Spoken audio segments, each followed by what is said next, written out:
Gloria a Dios. Dos, tres. Sí, dos, tres. Gloria a Dios. Paz de Cristo amado. Bien, gracias a Dios. Bien. Gracias a Dios, hermanos.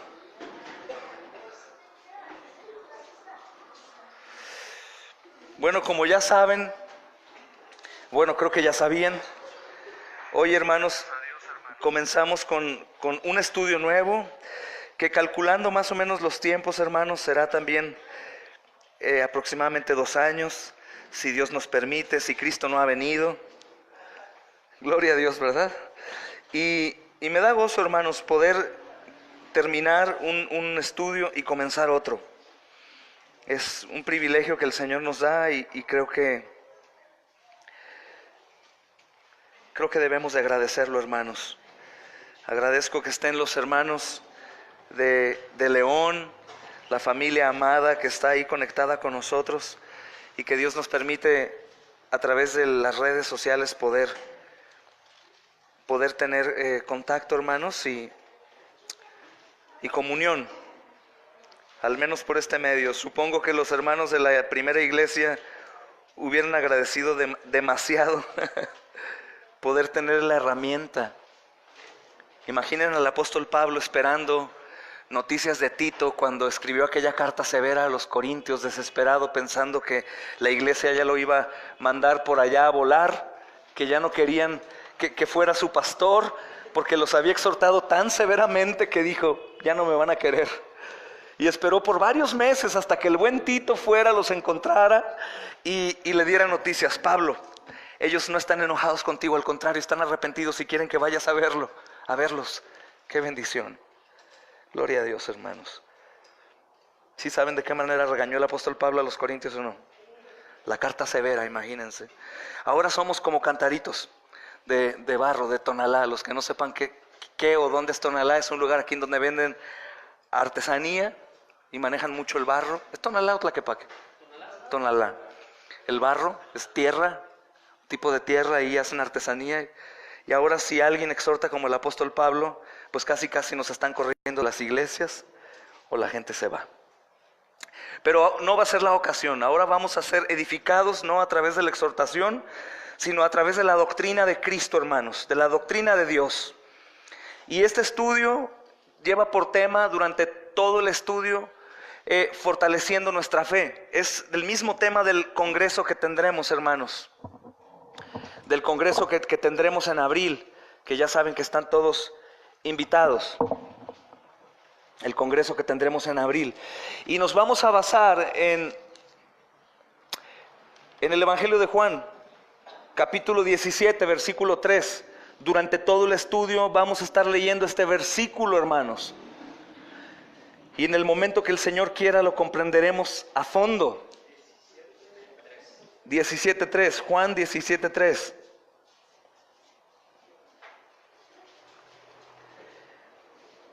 Cuando estén ahí me dicen, ya estamos ahí. ¿Listos? Dice, hermanos, la palabra del Señor. Y esta es la vida eterna, que te conozcan a ti, el único Dios verdadero, y a Jesucristo, a quien has enviado. Y esta es la vida eterna, que te conozcan a ti, el único Dios verdadero, y a Jesucristo, a quien has enviado. Amén. Hermanos, este versículo lo hemos leído muchas veces, pero lo que está diciendo aquí es algo extremadamente importante. Platicando con los hermanos diáconos, sobre todo con el hermano Tony ayer y con el hermano Carlos, traíamos el tema acerca de cómo se ha rebajado el peso o el significado de la salvación por gracia. Como es por gracia, un regalo inmerecido, y es por medio de la fe, entonces ya todos son salvos, porque no hay esfuerzo alguno que uno tenga que hacer. Pero eso no es lo que dice la Escritura, hermanos. La Escritura dice que la vida eterna es conocer a Dios y a Jesucristo. Y cuando nosotros conocemos a Dios y a Jesucristo, que hemos sido salvos por gracia, por medio de creer, obviamente conocemos a Dios y a Jesucristo y lo primero que hacemos es lo que los demonios hacen: temblar. Hoy en día muchas iglesias, hermanos, están llenas de personas que aún no son salvas. No digo porque no se han esforzado demasiado para lograr la salvación, pues sabemos que no es por obras. No es ni 99% fe y 1% obras. No, hermanos. Es 100% salvación por fe. Un regalo de Dios. ¿Y por qué? Voy a resumir un poco. Porque primeramente, hermanos, se requería de un cordero sin mancha. Se requería de un sacrificio puro. Se requería de un hombre que no tuviese pecado. ¿Existe un hombre así, hermanos? Solo Jesús. Si Dios el Padre no hubiese provisto aquel cordero que le mostró a Abraham antes de sacrificar a su hijo, no existiría la salvación. ¿Sí puedes captar un poquito más por qué la salvación es del Señor? No porque la salvación es del Señor, entonces nosotros no intervenimos en lo absoluto. Porque en este caso, apóstol Pablo, ¿para qué escribiste todas tus epístolas? Sino que lo que la Escritura dice, que sería imposible que nosotros pudiéramos obtener la salvación. Número uno, porque no haríamos las obras necesarias para obtenerla. Porque somos pecadores y aún nuestras mejores obras son como trapos de inmundicia. Pero el más importante, que más bien sería el número uno, es que sin Jesús no existiría la salvación. Solo en Jesús está la salvación. Solo es el perfecto, el que pudo vivir una vida perfecta que tú y yo no podíamos vivir, el único que pudo satisfacer la ira de Dios y el único que fue devuelto por la muerte porque se encontró perfectamente limpio. Por eso decimos que la salvación es de Él. Porque si el Señor no hubiese provisto al cordero del sacrificio, hiciéramos lo que hiciéramos, no podríamos ser salvos. Eso es principalmente lo que significa las salvaciones del Señor. Por supuesto, hermanos, que si en la cruz somos salvados, todo el proceso de salvación es del Señor. Pero jamás eso quiere decir que nosotros no hacemos nada. Jamás quiere decir que porque la salvación es gratuita por medio de la fe en el sacrificio de Jesús, nosotros podemos seguir siendo desobedientes y sin hacer obras. Eso es una tontería, hermanos. Que podemos ser cristianos sin iglesia, que podemos perseverar sin tener comunión con la iglesia, que podríamos nosotros tener una relación con Dios desde mi casa perfecta, que podríamos seguir pecando, que podríamos seguir mintiendo, en pereza, adulterando, sin nada. No, hermanos. Cuando los grandes teólogos y nosotros que predicamos salvación por gracia, por medio de la fe, solo gracia, solo la fe, no estamos diciendo que por eso quédate sentado y no pasa nada. No, hermanos. Estamos diciendo que la justificación completa, la salvación es cuando tú eres justificado. Al momento de ser justificado, tú eres salvo. Pero el resto de la vida del creyente tiene que manifestar esta salvación, porque esa fe poderosa que es divina y que es dada por Dios, contiene un poder divino dado por Dios que se manifiesta en nuestras obras. Por eso las personas que de pronto nos acusan de que exigimos demasiado a la iglesia, congréguense, hermanos, no dejen de venir, abandona el pecado, exhorta a tus hijos a la obediencia, disciplínalos, hermano, ten a tus hijas vigiladas porque son tentación para los jóvenes y haz, hermano, muévete, haz, obra. No es porque vamos a obtener algo. No es por eso, hermanos. Número uno es porque el Cordero es digno y porque nosotros necesitamos perseverar en la mortificación del pecado. Por ahí decía un hermano, es imposible que una persona que dice haber sido salvada por el Señor continúe siendo la misma persona que era antes de ser salvada por el Señor. Es imposible que un salvo en realidad no desee estar con el cuerpo. Yo soy la vid, ustedes los pámpanos. Hermanos, si permanecemos en la vid, daremos fruto. Dice el Señor Jesús, adelante de estos pasajes del Evangelio de Juan, dice, esta es la voluntad de mi Padre, que den fruto. ¿Cómo podrías tú también llamar al fruto? Obras. Es la voluntad de mi Padre que sean luz. Es la voluntad de mi Padre, hermanos, diáconos, pastores, que sirvan a la iglesia y sirvan a la comunidad. Es la voluntad de mi Padre que ustedes den testimonio de mí. Es la voluntad de mi Padre que permanezcan unidos, orando en comunión, perseverando en la doctrina de los apóstoles. Y algunos dirán, ay, no es por obras. Hermanos, por eso el autor de Hebreos, que estoy seguro que es Pablo, dice, el que persevera en el pecado, todo aquel que continúa pecando deliberadamente después de haber obtenido el conocimiento de la verdad, ya no queda más sacrificio alguno, sino una horrenda expectación de juicio y de hervor. Los antinomianos dirían de inmediato, ay, apóstol Pablo, estás equivocado, no es por obras. ¿Por qué? ¿Qué quiere decir esta escritura? Todo el que persevera en pecado está diciendo algo, no ha sido salvo. Pero llevo 25 años en la iglesia, ¿perseveras en el pecado? No has sido salvo.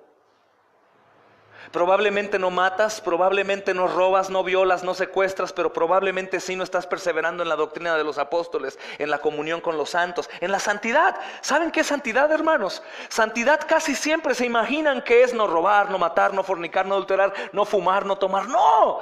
Santidad podríamos resumirlo en Hechos capítulo 2, cuando el apóstol está enseñando, Lucas está escribiendo acerca de la perseverancia de la iglesia, y el apóstol continúa enseñando en las epístolas acerca de lo que la iglesia hace para estar en santidad. Perseverar unánimes en oración, en la comunión, en el partimiento del pan, en las buenas obras, teniendo favor con el pueblo, visitando a los enfermos, a los encarcelados. Hermanos, la santidad podría definirse en hacer lo que Jesús hacía. Y creo que por eso el mismo Señor está enseñándonos, hermanos, orando por sus discípulos. Juan 17 es el salmo de Jesús, y está enseñando y dice, esta es la vida eterna, que te conozcan a ti, porque cuando te conozcan a ti, no van a desear otra cosa sino glorificar tu nombre. Van a entender que la nueva vida en Cristo es de Cristo. ¿Sí me explico? Te conocen, Señor, ahora he entendido. Ahora entiendo. No quiere decir que como tú me salvaste por la sola gracia y por la sola fe, entonces yo sigo viviendo de una manera mundana, o tal vez con una buena vida en cuanto a moralidad, pero sin compromiso. No, ya he entendido, Señor. Tú me diste nueva vida en Cristo para ser de Cristo. Me diste vida para vivir para ti. Me diste vida para servirte a ti. Para perseverar en la iglesia, hermanos.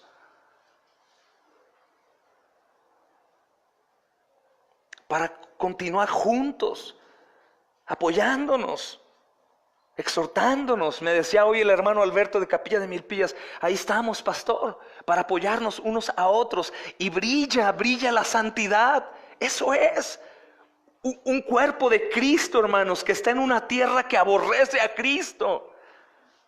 Que te conozcan a ti para que cuando estés en apuros o pasando por angustias, recuerdes quién es tu Salvador y no estés hundido en la desesperanza. Que cuando el Señor nos exhorte a través del púlpito, en lugar de hacernos los dignos y los orgullosos e irnos acobardados y orgullosos y soberbios, digamos, sí, Señor, gracias por alentarme, porque tu vara y tu callado me infunden aliento. Porque de lo contrario es que eres un lobo y la vara y el callado te están corriendo. La vara y el callado infunden aliento únicamente a las ovejas. Que te conozcan a ti, hermanos, quiere decir que este Señor es tan grande, tan magnífico, tan poderoso, que tú y yo lo único que necesitamos es a Él. Lo único, hermano, lo único. Que no hay comparación. Que te conozcan a ti para que así no llevemos un cristianismo como nosotros pensamos que es. Que te conozcan a ti para que respeten a tu cuerpo. Y voy a insistir siempre en la doctrina de la eclesiología. Si no amamos la iglesia, no amamos a Cristo. Si no servimos a la iglesia, no servimos a Cristo, hermanos. Si estamos apartados de la iglesia, estamos apartados de Cristo. Que te conozcan a ti, el único Dios verdadero, y a Jesucristo a quien has enviado, al Salvador, al Señor. ¿Cuántos nombres podríamos dar a Jesús? Para estar en paz, para entender y desear en realidad que te conozcan, para que te amen tanto que no deseen otra cosa más que tu venida.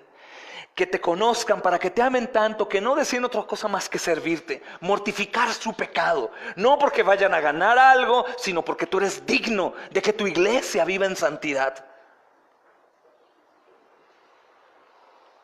Eso no es legalismo, hermanos, querer obedecer y que desde el púlpito se exija la obediencia. De hecho, platicábamos ayer, normalmente el que acusa a alguien de legalista es el legalista. Es que el pastor exige mucho la comunión, exige mucho que asistamos a los discipulados, exige mucho esto, ¿no? Eso es legalismo.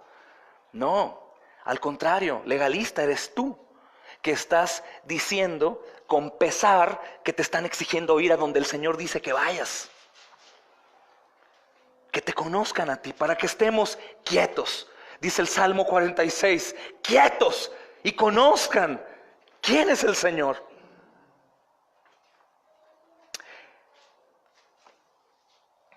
Y creo, hermanos, que es lo que el Señor quiere que hagamos. Dice Santiago capítulo 3 versículo 1, alertando a la iglesia actual donde todos son teólogos y todos son consejeros y todos se levantan contra los pastores y los acusan, aún ignorando que la Escritura dice que no hay acusación contra pastores sino con testigos. Y todos quieren ser, hermanos, los que dirigen el rebaño. Y dice Santiago capítulo 3 versículo 1, hermanos míos, no os hagáis maestros muchos de vosotros, sabiendo que recibirán mayor condenación. Porque precisamente por la multitud de maestros, hermanos, la iglesia está en donde está. Todos son maestros, sobre todo los que están bajo el pecado, bajo la rebeldía, son maestros. Y hay condenación para esos maestros. Nos imaginamos que esta escritura únicamente es para los pseudoapóstoles y pseudoprofetas de hoy en día. No, hermanos, aún dentro de las iglesias que dicen ser sanas, habrá personas que darán cuentas a Dios. Cuentas a Dios. Entonces, hermano, este versículo, mi hermana, mi hermano, tiene mucho. El conocer a Dios y a Jesucristo es conocer sus atributos y conocer también su bondad, su misericordia, su gracia, también su justicia y su ira, sus atributos en general. Es conocer su iglesia, amar su iglesia. Conocerlo a Él es también conocer al mundo. Es un contraste increíble, increíble. Conocer al Señor y conocer al mundo. No habría cristianismo tibio porque, hermanos, es completamente distinto. Es luz y tinieblas. Luz y tinieblas. Y el conocimiento de Dios, hermanos, tiene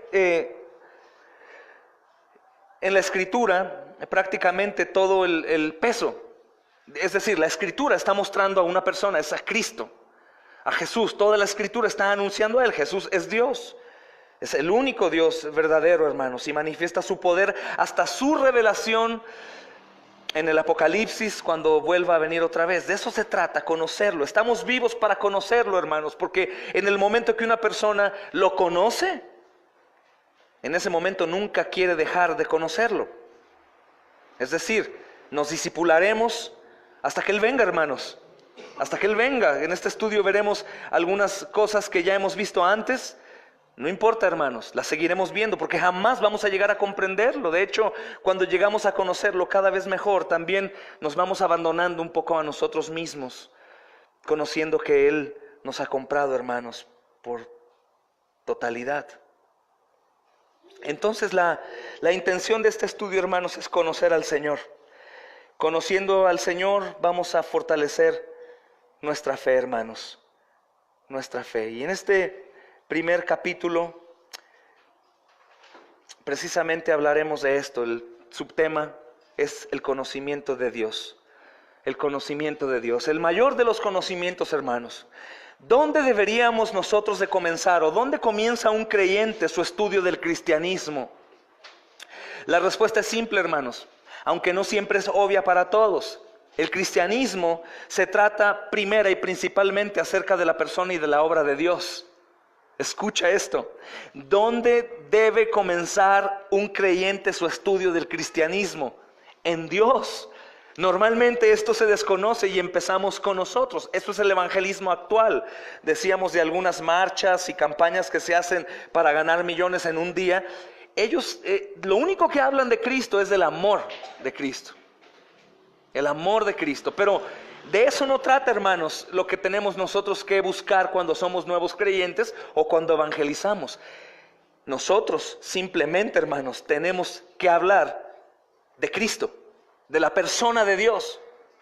Y a lo mejor podríamos pensar, pero es que espérame, hermano, ¿qué pasa con el problema de la persona, su corazón? Sí, eso también lo tenemos que ver. Ayer hablábamos de eso en el estudio de diáconos y de pastores. Es necesario las dos obras, la obra de mostrar a Dios su evangelio, pero también la obra de misericordia, tener favor con el pueblo, ver sus necesidades, reconciliar matrimonios con la palabra y todo eso. Pero lo primero que el creyente tiene que buscar, hermanos, principalmente es el estudio de la persona y de la obra de Dios.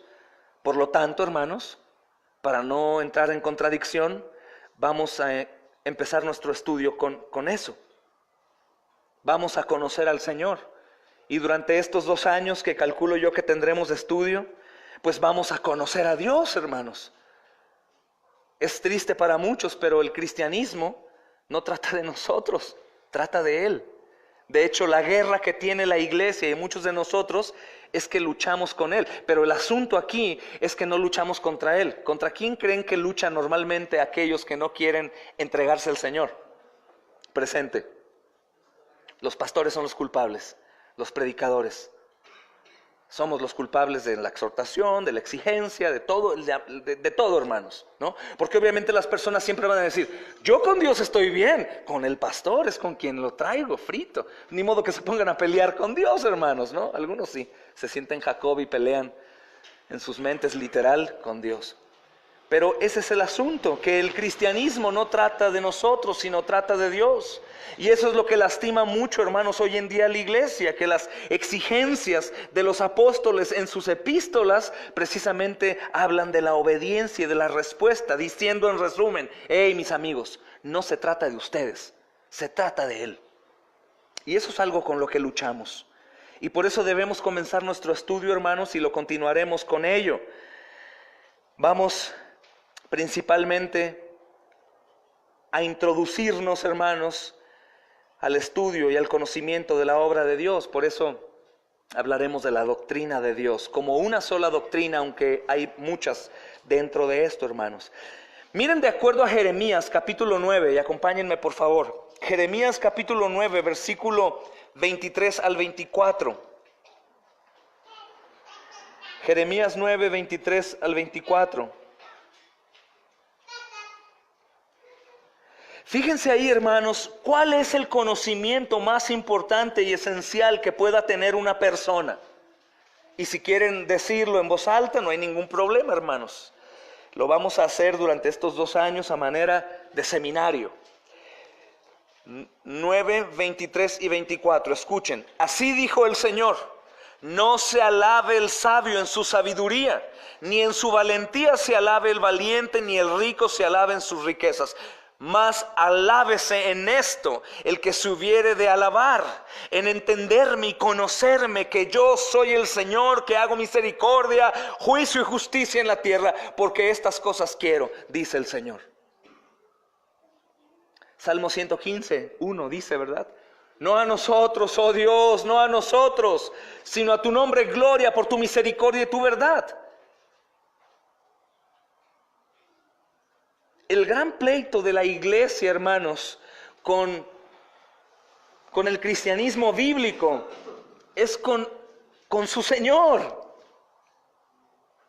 Esa es la lucha, esa es por eso la figura de pastor y ovejas.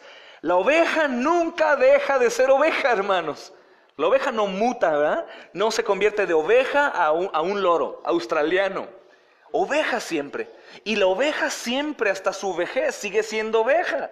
Siempre necesita de estarla guiando, siempre, hasta la venida del Señor. Sobre todo porque seguimos viviendo en un mundo de tinieblas. El pleito siempre va a ser el no querer escuchar que el único digno de alabanza y el único que debe de importarnos es Él. Por eso dice el Señor: aquel que ame más a padre, a madre, hermanos, hijos, sus cosas, no es digno de mí. ¿Te das cuenta? No nos habla de odiar a nuestra familia, sino no es una hipérbole esta, hermanos, es una realidad. Cualquiera que ame cualquier cosa por arriba de mí, no es digno de mí. Se trata de Él, hermanos. Fuimos creados en Cristo Jesús para andar en buenas obras. Y la mejor obra, hermanos, es dar gloria a su nombre. Dar gloria a su nombre. Esa es la mejor obra que nosotros podríamos hacer.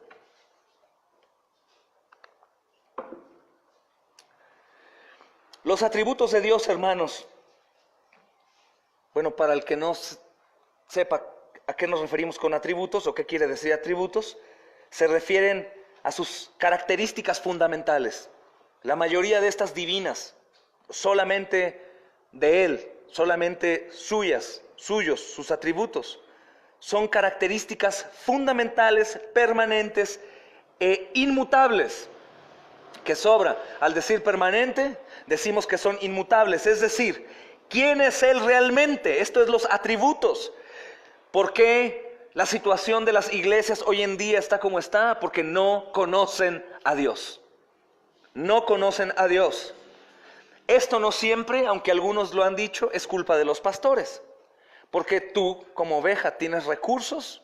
Tenemos una gran lista de hermanos que podemos estudiar, escuchar, que les gusta hablar de Dios en sus sermones y conocer al Señor. Sobre todo es genial, hermanos, cuando escuchamos sermones que exaltan a Cristo y que nos rebajan por nada a los hombres.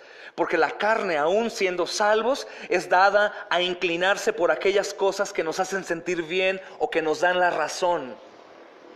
Son malos consejos. Son malos consejos, hermanos, para nosotros. Entonces debería resultar obvio, hermanos, que el conocimiento de Dios sea el más importante que podamos tener. Ya conocemos quién es el hombre. Por gracia de Dios sabemos tú y yo hasta dónde somos capaces de llegar. Los que hemos sido salvos ya, hermanos, podríamos platicar y dar testimonio de lo que Cristo hizo en nuestras vidas. De cómo en realidad nos ha cambiado. Todos podríamos dar testimonio de que no estábamos en donde estábamos antes de conocerlo. Pero en realidad, hermanos, el conocimiento de Dios es el más importante que podamos tener. Como cristianos nosotros, hermanos, deberíamos dedicar nuestras vidas, escucha bien, a conocer a Dios y a darlo a conocer. Claro está que esa no es la idea de la iglesia hoy. Pero en realidad, amados, las vidas de la iglesia, de los hombres y mujeres, niños, jóvenes de la iglesia, solamente deberían estar dedicadas en conocer a Dios todos los días de nuestras vidas y a darlo a conocer. Y eso solo lo podemos hacer juntos, hermanos. A menos de que Dios tuviera otro plan para algunos de nosotros, como algunos mártires encarcelados, que Él les da un poder especial para sentirse llenos y plenos. Pero tú y yo necesitamos, la iglesia, hermanos, estar juntos. Solamente es el propósito. Algunos de inmediato piensan, ¿pero qué? ¿No trabajar? ¿No estudiar? No, sí, claro, todo bien. Hay algunos que tendremos el llamado para servir de tiempo completo. Hay otros que no. Pero aún en todo lo que hagas en el mundo, tu vida debería de estar concentrada en conocerlo a Él y darlo a conocer. Eso es vivir para su gloria, hermanos. Y bien dice la Escritura que ese es el propósito nuestro. Hermanos, el conocimiento de Dios debe comenzar con los atributos.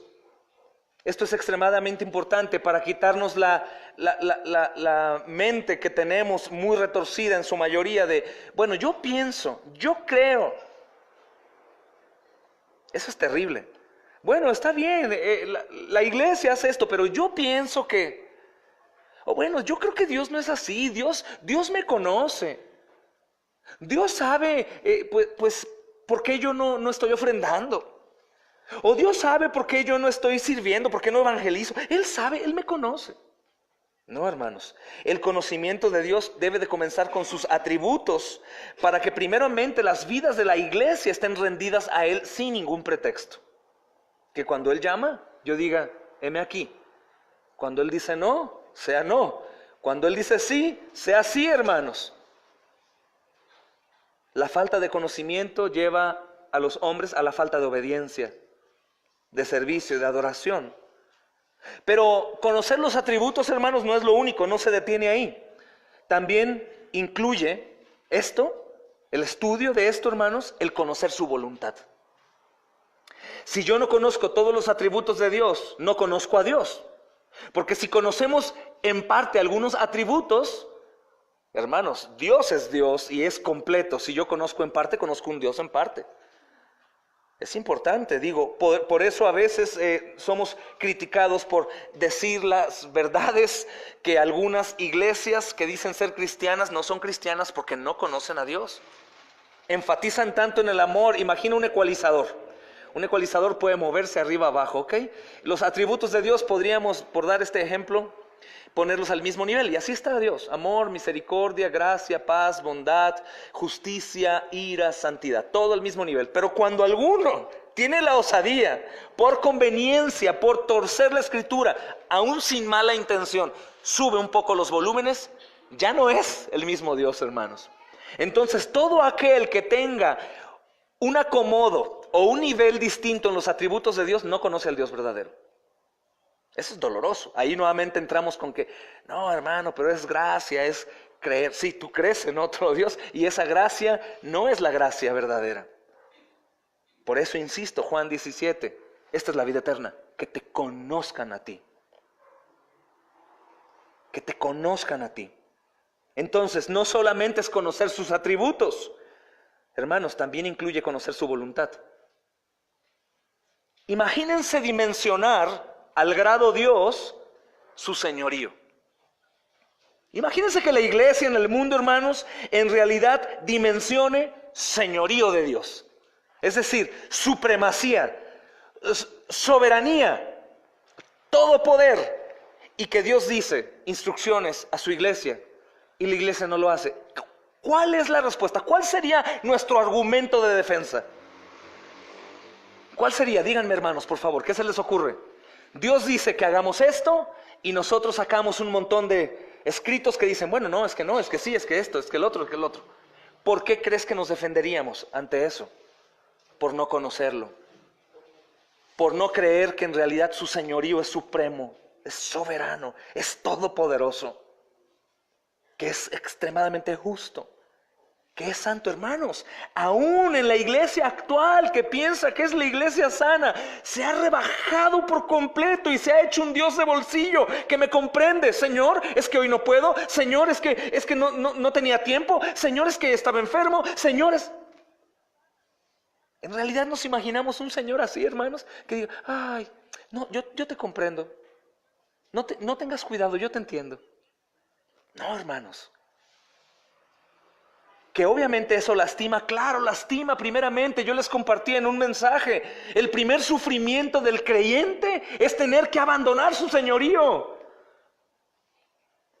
¿Cuántas personas no han recibido la revelación por la escritura, por un sermón de sírveme? Abre tu casa como una misión, entrégate por completo, háblale a esas personas, métete a tal barrio a hablar, haz esto. Y no lo hacemos por cualquier motivo. ¿Por qué?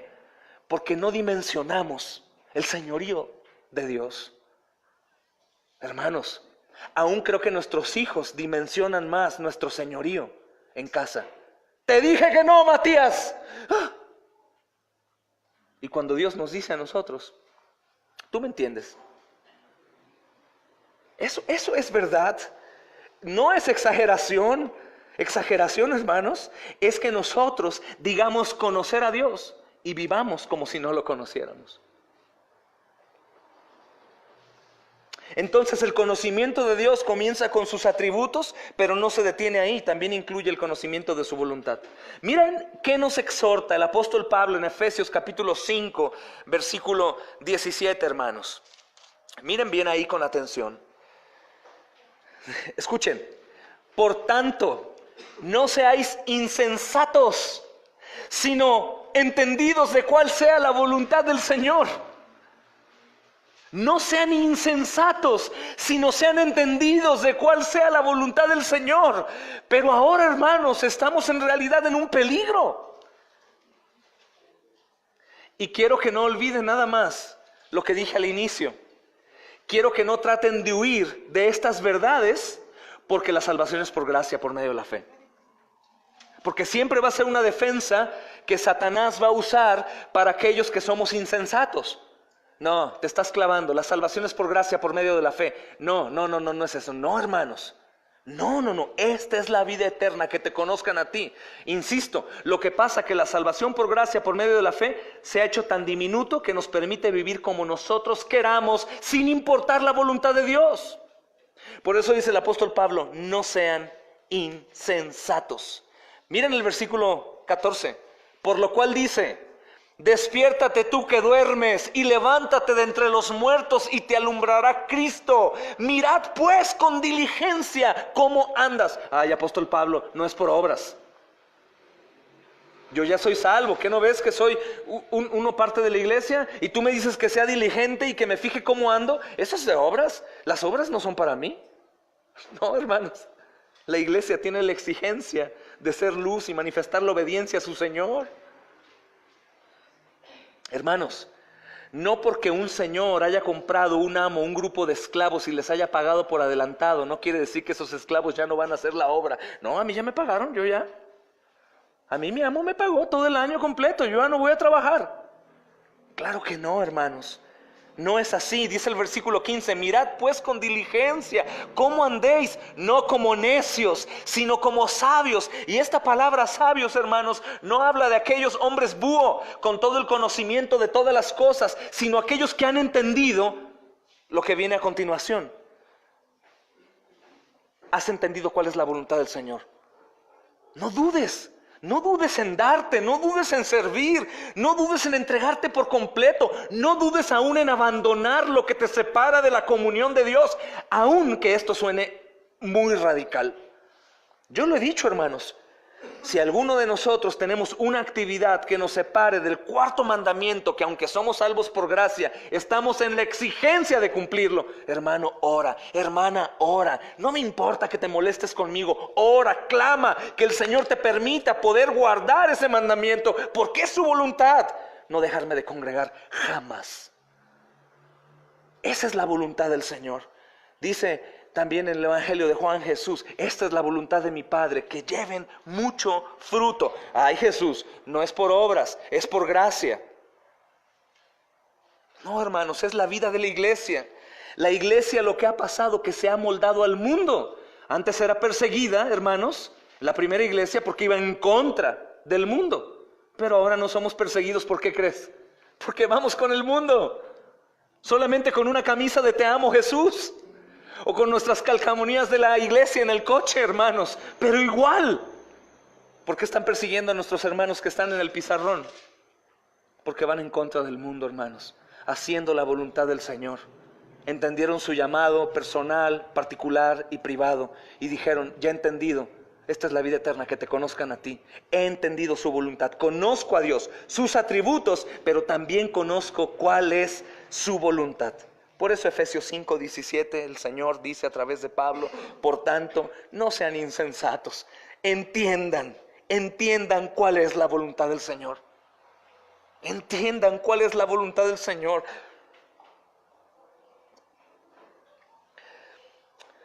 No sean insensatos. Hermanos, la voluntad de Dios se refiere a sus propósitos, se refiere a sus planes, se refiere a sus deseos. Y estamos llamados, hermanos, como hijos de Dios, no a buscar lo nuestro, sino a buscar la voluntad de Dios y vivir de acuerdo a ella. Escucha, la iglesia está llamada a vivir de acuerdo a la voluntad de Dios, no a la nuestra. Por supuesto que nos molesta, hermanos, que Dios se meta en mis áreas en donde nadie puede entrar. E insisto, normalmente nos molestamos con los pastores de nuestra congregación. Es obvio porque, hermanos, si Dios te hablara físicamente, de inmediato estás muerto. No nos gusta que se metan en estas áreas, hermanos, en donde nos damos cuenta que sí estamos guardando un tanto de señorío y un tanto de mi tesoro. Y soy un joven rico colado, brincándome el redil sin entrar por la puerta. Yo ya entendí del joven rico. Yo no voy a ser como él. Pero bueno, que tiene tantito, voy a guardar tantito de mi tiempo, tantito de mi voluntad, tantito de mi señorío, y yo voy a seguir al Señor. Ni de tonto me voy al infierno. Eso, hermanos, es por ausencia de conocer a Dios y de conocer su voluntad. Entonces, la voluntad de Dios se refiere a sus propósitos, a sus planes y a sus deseos. Estamos llamados a buscar la voluntad de Dios y a vivir de acuerdo con la misma. El problema, hermanos, no es de que la iglesia de la Biblia nos exige demasiado. El problema somos nosotros. Es el problema, hermanos. El problema no es, como les decía en un escrito, un mensaje que les mandé a todos. El problema, hermanos, no es el excesivo compromiso de la iglesia bíblica. El problema es la falta del tuyo. ¿Por qué? Por falta de conocimiento de quién es Dios. Probablemente conocemos la escritura, un panorama, llevo 3, 4 iglesias que he recorrido y ya. No, hermanos. El conocimiento de Dios nos va a llevar a la sumisión, a la humillación, a la reverencia, a la entrega, al servicio, a darnos por completo. Y en los problemas, a estar con el agua hasta el cuello a punto de ahogarnos, pero sujetos de su mano. Como en la muerte, en la persecución y todo lo demás, hermanos. En las escrituras, hermanos, la palabra insensato que estamos leyendo en el versículo 17, habla acerca de un término moral. Un término moral. No se refiere a una persona que carece de inteligencia, no es eso. Sino a alguien que no reconoce la importancia de conocer a Dios y vivir de acuerdo a su voluntad. Eso habla de insensato, escucha. Esta palabra insensato aquí, hermanos, es un término moral. Y no se está refiriendo a una persona que carece de inteligencia. No habla de un tonto. No sean tontos, no, hermanos. Sino habla de alguien que sabe y no reconoce la importancia de conocer a Dios y de vivir de acuerdo con su voluntad. Ayer veíamos el video de una iglesia, hermanos, que sí, la mayoría están sus pelos blancos, llenos de canas, pero la mayoría son adultos en los Estados Unidos. Y están cantando, hermanos, toda la iglesia de una manera increíble. Deja tú qué bonitas voces, no me refiero a la entrega del canto. ¿Por qué cantan así? Porque son excelentes cantantes que fueron a la escuela. No, porque han conocido al Dios al cual le están cantando. ¿Por qué la iglesia primitiva perseveraba todos los días, hermanos, en sus reuniones? Todos los días, hazme el favor. Porque ellos conocieron los atributos de Dios y conocieron cuál era su voluntad. ¿Por qué los hermanos abandonan sus vidas, sus trabajos, su confort, sus deseos, sus vacaciones, su riqueza, hermanos con preparación académica, hermanos que tenían planes en su vida para hacer cosas en el futuro con sus hijos, las mejores universidades, su vida? ¿Y por qué se abandonan del mundo literalmente como locos y se entregan a una misión? Porque conocen los atributos de Dios y conocen cuál es su voluntad, hermanos. Esta es la vida eterna, que te conozcan a ti. Pero se ha rebajado demasiado esto, hermanos. Entonces dice el apóstol Pablo, no sean insensatos, reconozcan la importancia de conocer y de vivir de acuerdo a la voluntad de Dios. Y de acuerdo, hermanos, con las palabras de Jesús en Juan 17:3, esta es la vida eterna, hermanos. ¿Cuál es el único y grandioso propósito de la nueva relación de los creyentes con Dios? Conocer a Dios. Aún más nosotros que conocemos. ¿Cuál es el propósito nuestro? Conocerlo más. Hoy ya lo conozco, no es cierto. Jamás, hermanos, ni estando allá vamos a llegar a conocerlo en total plenitud. Creo que jamás. En parte vamos a conocer en la faz de Jesucristo. Y la vida eterna, hermanos, no se refiere solamente a una cantidad de vida. Por ejemplo, vida sin fin. Eso es lo que viene a nuestra mente. Sino también a una calidad de vida. No es únicamente vida eterna y ya hay. Mi hijo Matías decía, pero la eternidad, ¿y cuánto? ¿Y no nos vamos a aburrir? Vida eterna, según la Escritura, habla de una calidad de vida, hermanos. Una relación perfecta de la iglesia con el Señor. Y el Señor quiere ver a su iglesia en santidad. Pero Dios hará su propósito en mí, sí, claro. Por supuesto, cada logro que nosotros obtenemos es por la gracia que el Señor nos da para lograrlo. Pero el trabajo es tuyo. El caminar en obediencia, el perseverar es tuyo. Y cada logro que hacemos es por Cristo. Recordemos al inicio, hermanos, si el Señor no hubiera provisto al Cordero puro, no podríamos ser salvos. Hiciéramos lo que hiciéramos. Por eso la salvación no es por obras, porque solo es por Él. Si Él no hubiera venido, hermanos, no habría salvación. 100% es de Él. El conocer a Dios hace que una iglesia brille y sea santa. Hace rato que fui a comprar unas cosas con Matías, mi hijo. Vimos una señora que iba semidesnuda. Y le dije, Mati, imagínate su esposo. Y me dice, qué mal, ¿verdad? Y le digo, no, su esposo permite que ella se vista así. Pero ¿cómo el esposo va a querer que otros hombres la vean así? Le dije, ahora imagínate Cristo con su esposa. ¿Cómo el Señor va a permitir que su iglesia parezca una prostituta? Relacionada con el mundo, vistiéndose el mundo, hablando como el mundo, con poca relación con Él, con poca comunión con Él, con poca perseverancia con Él, poca comunicación con Él. Es absurdo, hermanos. Es absurdo. Conocer a Dios nos lleva a buscarlo, a anhelarlo, hermanos. Decíamos en estudios pasados, nosotros no podemos invitar a alguien a nuestra casa que no conocemos. Tú no vas a besar a alguien que no conoces. No vas a abrazarlo, vas a gozar. Tú no vas a correr a los brazos de un papá que no conoces.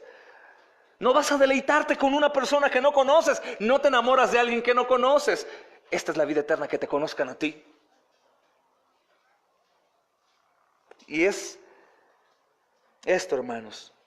Ahora, ¿hay beneficios de conocer a Dios? Por supuesto, hermanos. Por supuesto, no solo el que nosotros nos entreguemos y ahí estemos como unos esclavos sin hacer nada. No, hermanos, hay mucho que hacer. Los beneficios de conocer a Dios son tan amplios que no se pueden tratar a detalle. De hecho, en este estudio no podríamos llegar a hablar todos los beneficios. Algunos piadosos dirían, bueno, el beneficio más grande y el único que yo quiero es vivir con Cristo por la eternidad. Y eso es muy fácil decirlo, pero si uno no quiere vivir en esta vida con Él, ¿cómo vas a querer vivir una eternidad con Él allá? Ahora, importante, cuando hablemos de vivir en Cristo en esta tierra, ¿qué es lo primero que te viene a la cabeza? ¿Cómo tú sabes que estás unido a Cristo, hermano? Por la iglesia, por su cuerpo. Eso es lo difícil. Amar a una iglesia imperfecta, con detalles, con cosas, todos diferentes. Pero es lógico, hermano, aun cuando te golpeas tu dedo pequeño en el filo de una puerta, te cae mal el dedo por meterse en el lugar que no tenía que meterse. La hermana Judith sabe bien de eso, ¿verdad, hermana? Pero no te quieres quitar el dedo, ¿verdad? No. Te duele, cuando te duele la cabeza, ¡ay, cabeza! Quisiera cortarte, pero no, quédate ahí, me caes bien, te amo. Así, hermanos, es un cuerpo. ¿Quieres saber qué tanta comunión tienes con Jesús? Déjate de imaginar que la comunión es espiritual en el rincón de tu casa únicamente. La comunión es con el cuerpo. Hay beneficios como este, hermanos, tener comunión con un cuerpo. Personas pecadoras que han sido redimidas, que siguen siendo pecadoras, pero que mortifican su pecado y que se esfuerzan por conocer al Señor. Y aunque no podemos llegar a conocer los beneficios, vamos a mencionar algunos, hermanos, que son los más básicos que se señalan claramente en las Escrituras. Y a continuación, hermanos, vamos a ver 4 grandes beneficios que resultan de un conocimiento bíblico. Importante esta palabra, conocimiento bíblico. Número 1, entendimiento. Número uno, entendimiento, hermanos. Podríamos ver Proverbios capítulo 9, versículo 10.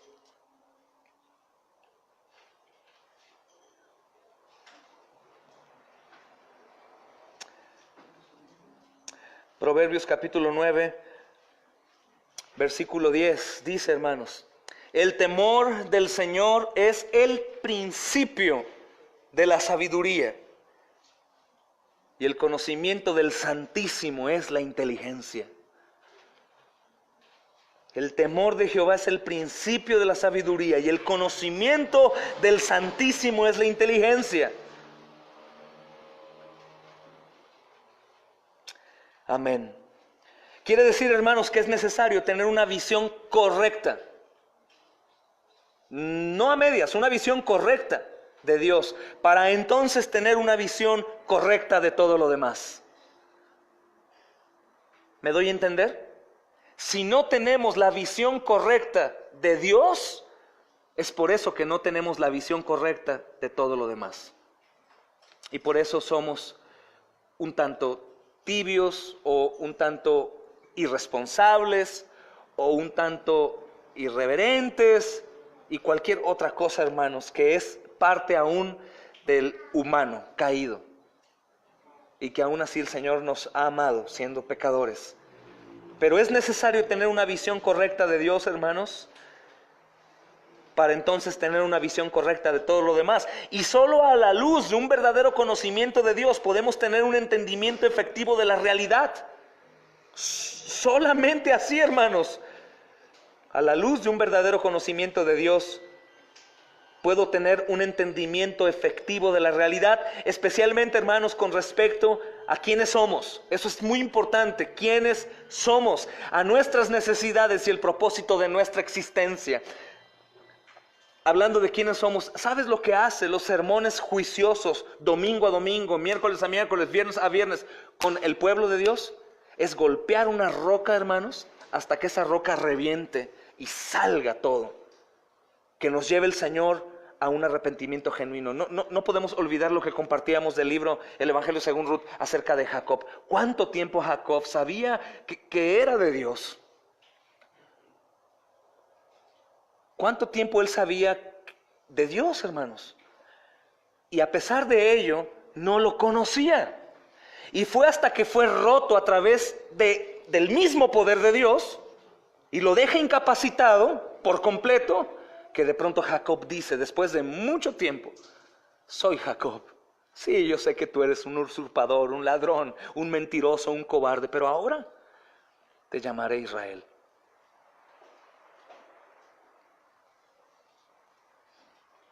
Y necesitamos conocer al Señor para que haya sabiduría, principalmente, hermanos, tener un entendimiento de quiénes somos nosotros. No es exageración cuando hablábamos el domingo acerca de algunos hermanos que dicen: yo prefiero no ir a la playa por las mujeres en bikini. Y algunos dirán: ay, hermano, no inventes, no es para tanto. Hermanos,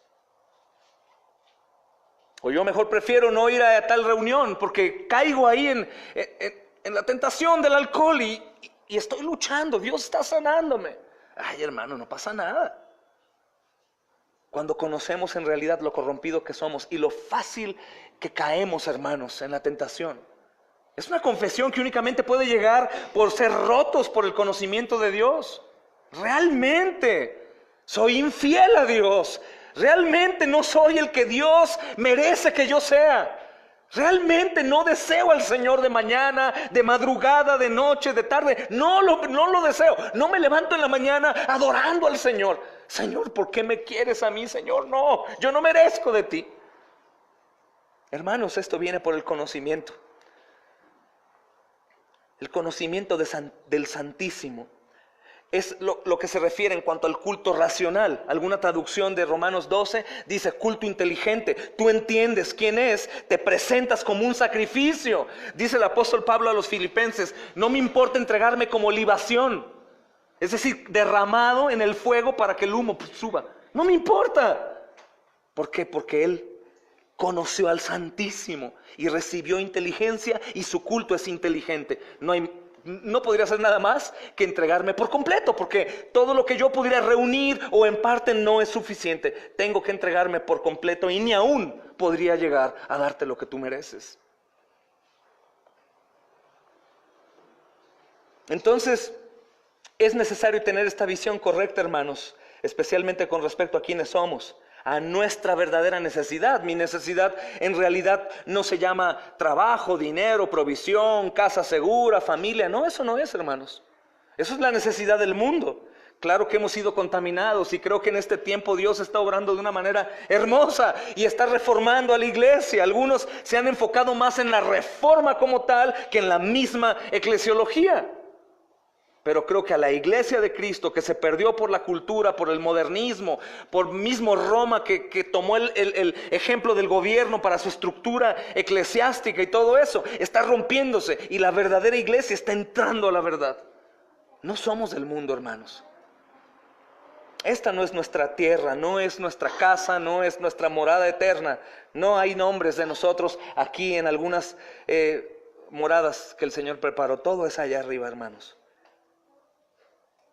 Y también, hermanos, una visión correcta del propósito de para qué existimos.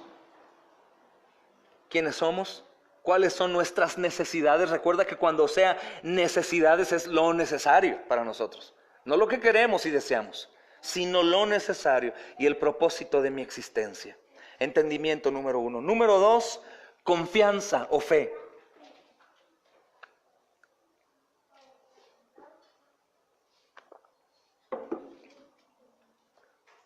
Salmo 9:10, hermanos.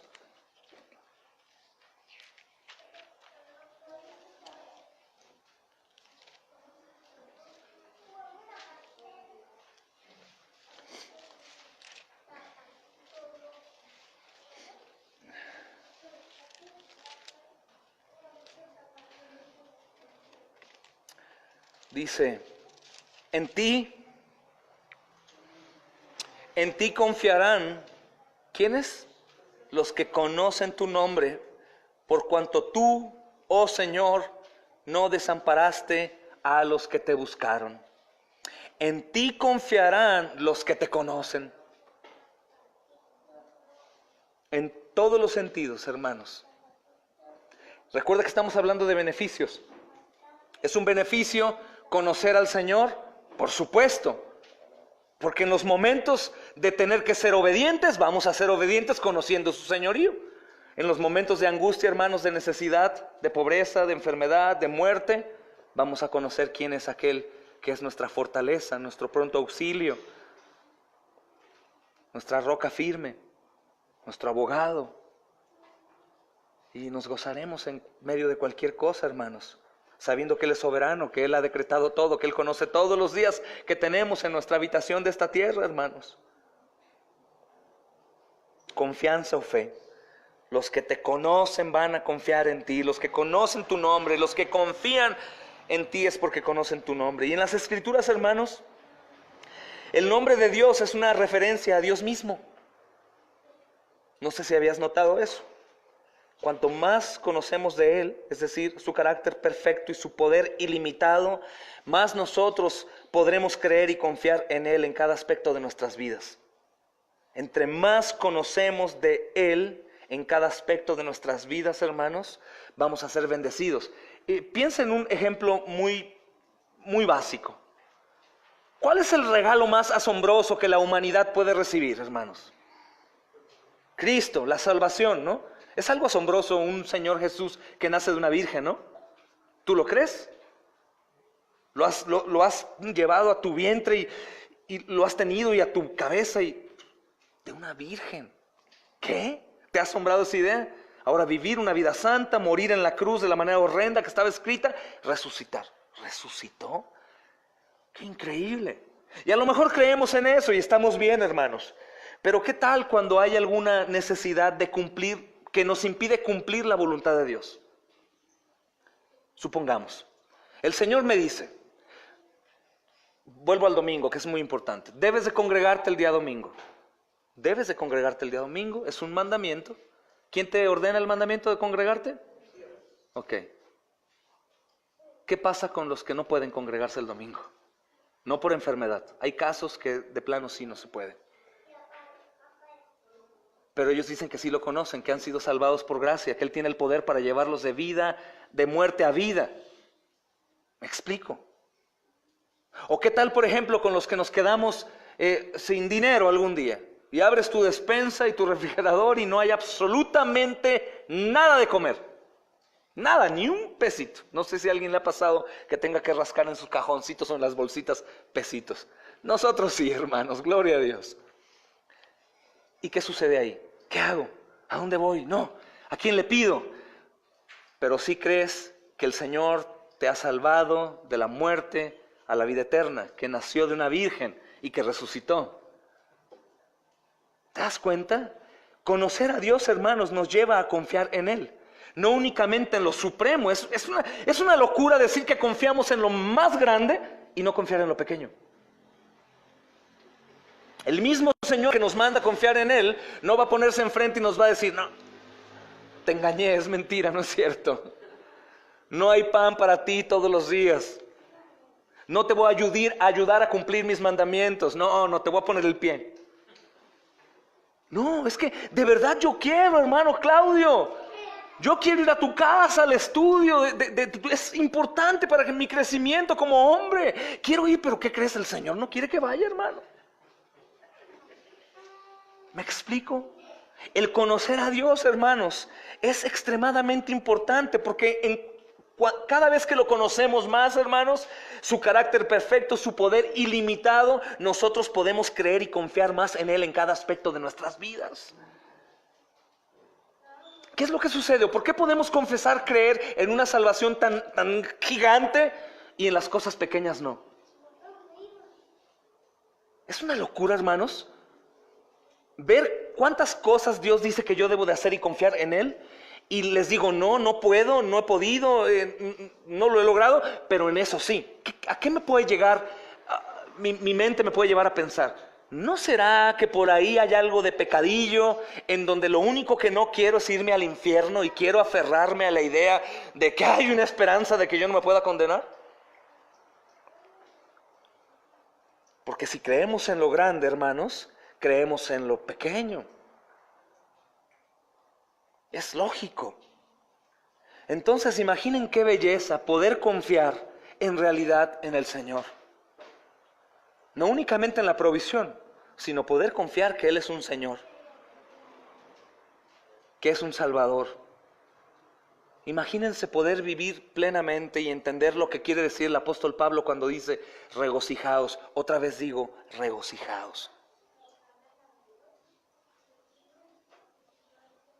Es necesario. Probablemente algunos podrían decir, bueno, es que este es un discipulado para nuevos creyentes. No, hermanos, yo me apunto aquí como nuevo creyente.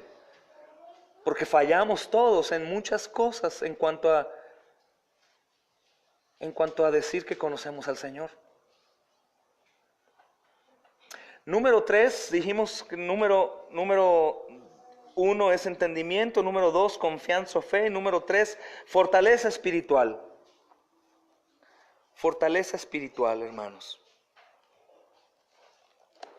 Busquen en Daniel, capítulo 11, versículo 32.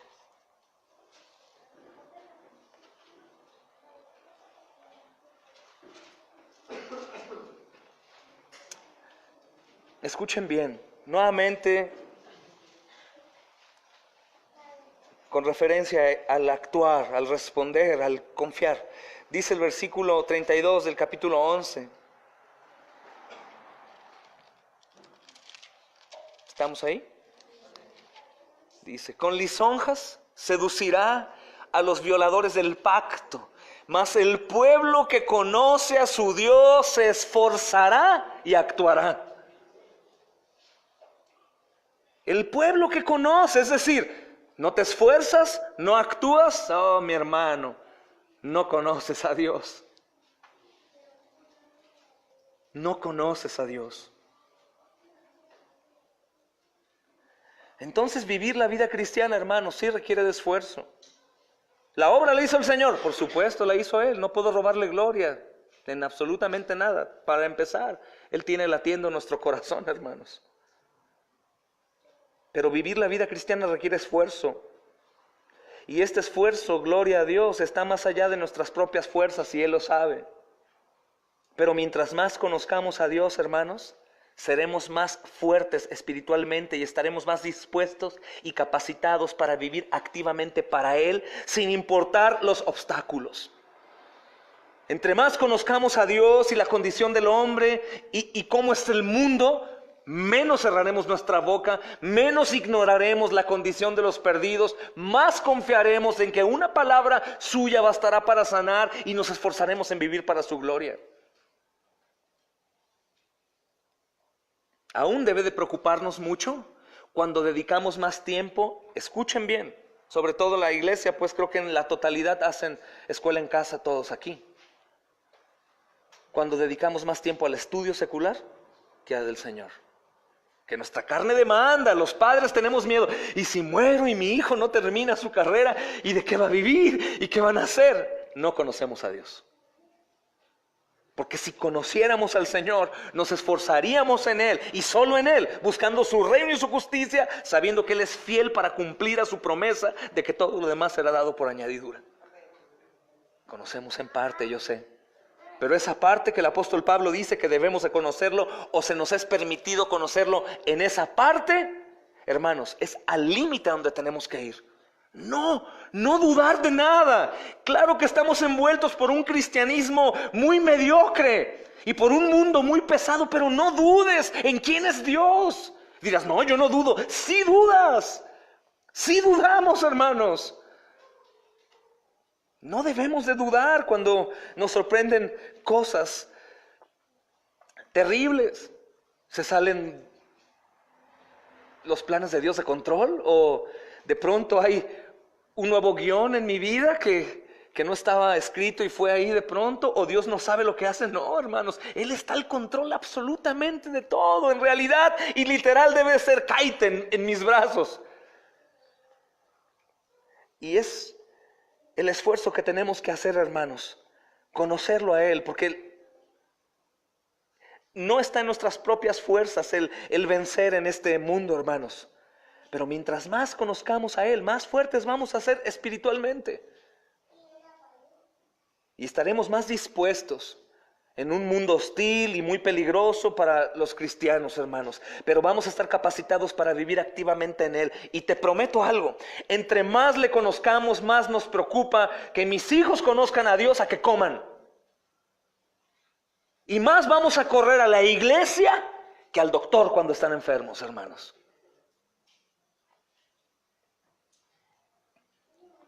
O el que me quiera contradecir, que me muestre Biblia. Pero en realidad somos hechos en Cristo Jesús para su gloria. No hay de otra, es para su gloria. Que no queramos nosotros abandonarnos, que no queramos tomar nuestra cruz, que no queramos hacerlo, es porque no lo conocemos. Porque si lo conociéramos, hermanos, viviríamos en completa adoración. Y no jugaríamos con Él, ni minimizaríamos lo que significa su iglesia, hermanos, ni la comunión. Es lo normal. Es lo normal. No es que, ay, mira esos hermanos, ¿cómo están sirviendo tanto? Wow, no, lo normal es eso. Los que lo conocen, hermanos, el pueblo que conoce a Dios, actuará, se esforzará y actuará, hermanos. La Biblia dice, hermanos, que en un tiempo de gran prueba es gran prueba, no nuestras pruebas de que se nos acabó el dinero para la quincena y esas cosas. Esas son nuestras grandes pruebas, imaginen eso. Híjole, o se nos acabó la gasolina como ahora, ¿no? Es la gran prueba, pero no, un tiempo de gran prueba de David, hermanos, él se angustió mucho. Mucho estaba angustiado. Mas dice 1 Samuel capítulo 30, versículo 6, se fortaleció en Jehová su Dios. ¿Y sabes qué quiere decir? Se fortaleció. ¿Tú has tratado de entender qué quiere decir me fortalezco en Dios? ¿En realidad te hinchas los músculos? ¿O te sientes? No. O cambia tu situación en cuanto a paz. Hablábamos de la paz en la tribulación que acabamos de pasar mi esposa y yo y mis hijos. Y hablábamos, el Señor no quita la angustia como tal, sino que nos hace recordar quién es Él. ¿Quién es? Eso es, hermanos. Esa paz que el Señor da, que sobrepasa todo entendimiento, no quiere decir que te haces un corazón de hielo y que ya no sientes nada, sino que aún sintiéndolo, sientes una protección sobrecogedora, inamovible, que te hace confiar en Él. Él tiene el control. David estaba muy angustiado, pero estaba fuerte en su Dios, porque lo conocía, hermanos. Y por último, perseverancia. Perseverancia. No es por obras, hermano Charlie. Perseverancia. Es bíblico. Segunda de Timoteo, capítulo 1, versículo 12.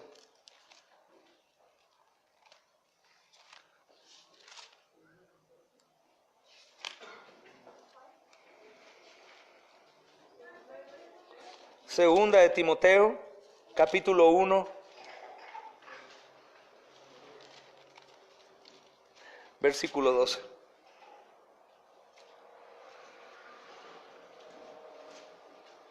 ¿Ya están ahí? Por lo cual asimismo padezco esto, pero no me avergüenzo, porque yo sé a quién he creído. Y estoy seguro que es poderoso para guardar mi depósito para aquel día. Estoy seguro que el Señor es poderoso. Sé en quién he creído. Hermanos, el apóstol Pablo escribió esta carta justo antes de morir como mártir por Cristo a manos del gobierno corrupto del Imperio de Roma. Escucha. No es como una palabra de buena suerte. Muchos la hacen así y rebajan mucho el peso del significado original. El apóstol Pablo está a punto de morir como mártir, decapitado. Él sabe, de hecho, él sabía desde antes, desde ir a Roma, sabía que iría, hermanos, por revelación. Él sabía que iría. Pero el apóstol Pablo está escribiendo esta carta justo antes de morir. Por los mismos romanos a los cuales él les iba a predicar para que fuesen salvos, hermanos. Porque él a eso iba. Su idea de él era llegar a predicar al César. Quería aprovechar. De hecho, si tú ves las defensas de él, no son para defender su persona y ser librado, sino su defensa era predicar el evangelio. Pero él permanece fiel a Cristo y no negó la fe. Estoy tratando de que entendamos en qué momento tan difícil no negó la fe, hermanos. Nosotros en ocasiones negamos la fe por cualquier cosa, pero él no negó la fe. Él soportó con valentía, sin sentir vergüenza y confiado. ¿Por qué? Porque conocía el carácter y el poder de aquel en quien había creído. Hermanos, el no conocer a Dios, ¿sabes? Una cosa muy practicada por nosotros es que en cualquier tipo de circunstancia no cómoda, nosotros buscamos la solución por nuestra propia cuenta, olvidándonos de que la solución es hacer la voluntad de Dios y que Él se encargará del resto. Yo veo, por ejemplo, hay necesidad económica y los hermanos, en lugar de comprometerse más con la iglesia, se van a buscar por su propia cuenta la solución. Cuando hay un problema de salud, de enfermedad, de muerte, muchos hermanos, en lugar de ir más a la iglesia, más a Cristo, más sermones, más oración, más comunión, se apartan del Señor y van a buscar la solución por su propia cuenta. Y lo que tenemos que hacer es perseverar, aún en medio del filo de la espada, por enemigos a los cuales les voy a predicar. Me quedo ahí y confío en nuestro amado Señor y Salvador, hermanos. ¿Cómo voy a hacerlo? Conociéndolo. Si no lo conozco, no lo voy a hacer, hermanos. Amén. Así como hay beneficios, hay peligros también, hermanos. Peligros de no conocer a Dios. No únicamente los peligros que tiene el mundo que no ha escuchado su nombre. Ellos no están en peligro, están ya dentro del terreno de muerte. No únicamente están al borde, ya están en la muerte. Pero hay peligros para la iglesia, hermanos. Yo les exhorto a que esta noche podamos ir al arrepentimiento ir a la oración y juntos en familia poder orar en cualquier lugar y decirle: oh mi Dios, perdónanos porque te hemos ofendido en tu señorío, en tu paternidad, como pastor, como amigo, como todo, hermanos, como Dios. Pero permítenos conocerte, Señor, y contemplar tu hermosura. Queremos la vida eterna desde aquí, desde hoy, y vivir en total plenitud para tu gloria y no para la nuestra. Bendito Dios, ayúdanos. Amén. Comenzamos nuevamente, hermanos, con la segunda lección el próximo miércoles. Oremos juntos. Si gustan, vamos a ponernos de pie y leamos la escritura en Juan 17. Si nos acompañan los hermanos que están viéndonos a través de la transmisión. Versículo 3. Y esta es la vida eterna, que te conozcan a ti, el único Dios verdadero, y a Jesucristo a quien has enviado.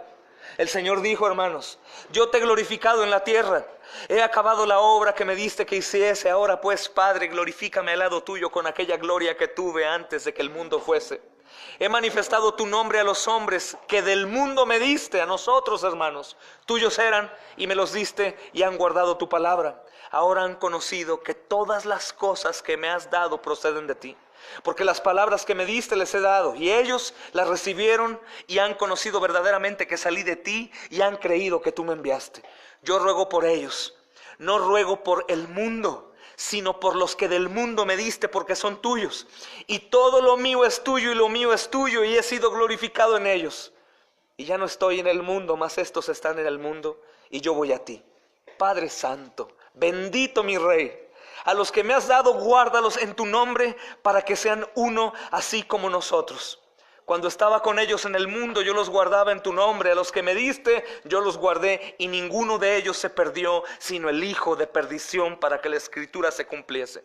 Pero ahora voy a ti, y hablo esto en el mundo, para que tengan mi gozo cumplido en sí mismos. Yo les he dado tu palabra, y el mundo los aborreció, porque no son del mundo, como tampoco yo soy del mundo. No ruego que los quites del mundo, sino que los guardes del mal. No son del mundo, como tampoco yo soy del mundo. Santifícalos en tu verdad. Tu palabra es verdad. Como tú me enviaste al mundo, así yo los he enviado al mundo. Y por ellos yo me santifico a mí mismo, para que también ellos sean santificados en la verdad. Mas no ruego solamente por estos, sino también por los que han de creer en mí por la palabra de ellos, para que todos sean uno, como tú, oh Padre, en mí y yo en ti, que también ellos sean uno en nosotros, para que el mundo crea que tú me enviaste. La gloria que me diste yo les he dado, para que sean uno, así como nosotros somos uno.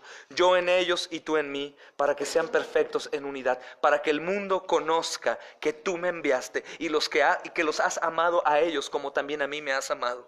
Padre, aquellos que me has dado, quiero que donde yo estoy también ellos estén conmigo. Alabado sea nuestro Cristo, para que vean mi gloria que me has dado, porque me has amado desde antes de la fundación del mundo. Amén.